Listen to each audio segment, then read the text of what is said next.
सुख दुख सब संगे साहब, परछाई बन के रहब, सुख दुख सब संगे साहब। जान छुटते ते छुटते ये सनम,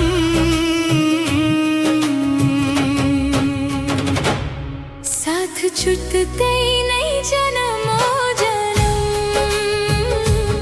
साथ छुटते नहीं जन्मो जन्म,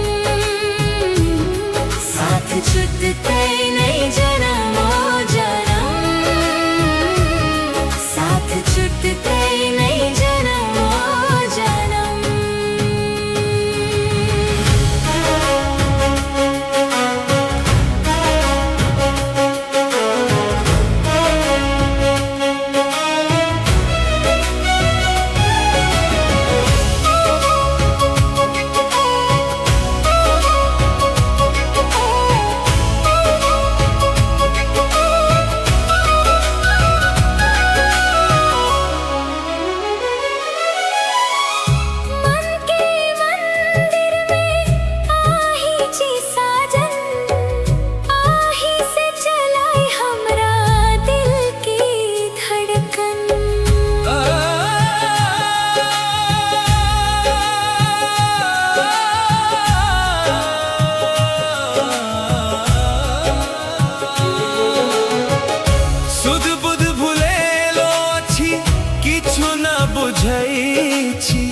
दिन रात आही के हम सोचेत रहै छी, परछाई बन के रहब, सुख दुख सब संगे साहब। जान छुटते ते छुटते ये सनम,